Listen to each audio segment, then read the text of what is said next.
episode of Real Housewives of New Jersey last night, and quite frankly, it was nice to have an uplifting, fun episode. Marge still pissed me off, so let's get into it. Started the episode seeing Teresa going to therapy, which I loved. And a lot of people, especially Melissa in this episode, are saying that Louis is so manipulative, but I think he's actually doing very well at helping Teresa to communicate her emotions. Now, will we see the Teresa that she doesn't want to be explosive and she doesn't want to fly off the handle? That's yet to be seen. However, I do give her props for doing her work to break the generational chains. Now, Marge invites Jen Fessler over so that they can talk about the incident at brunch after she has her surgery. And the moment that she's like, I'd get up and welcome you, but I can't. Like, your arm is the problem, and no one cares how your forearms look. Sorry, Marge.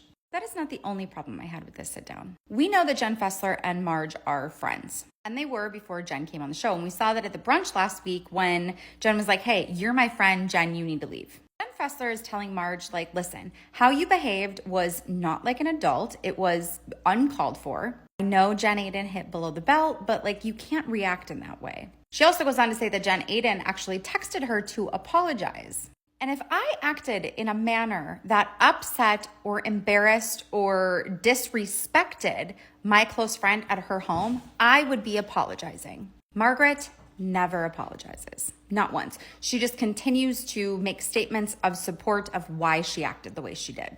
This is your good friend. You disrespected her home. You need to apologize. Jen says she feels like everyone is just like, let's be on our best behavior. Everybody keep quiet around Margaret, because she thinks that Margaret has something on everyone.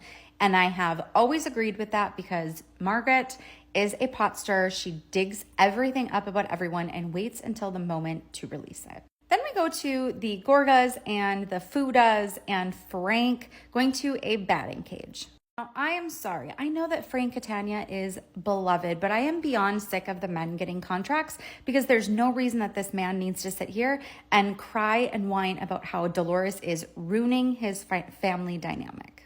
I'm done with the men on the show.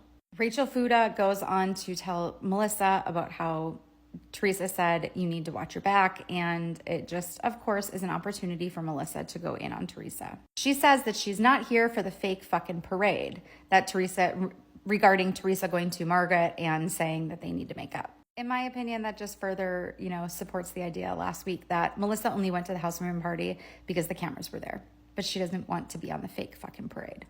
She's over it.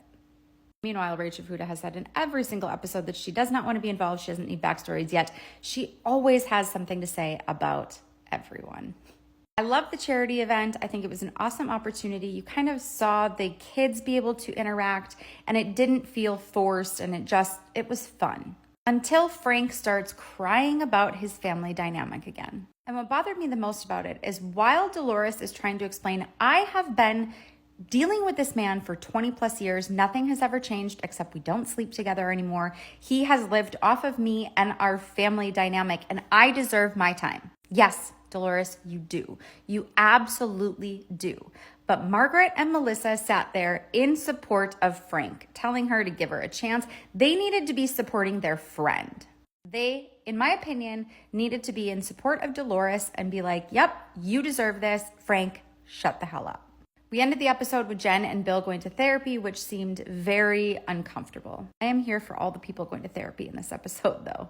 Bill clearly does not want to be there. And again, it's a very generational, cultural thing for them. I just hope that they can work this out. What did you guys think of the episode? And also, now that I have 10-minute videos, I know that went longer. So are you cool with that, or do you want these recaps shorter?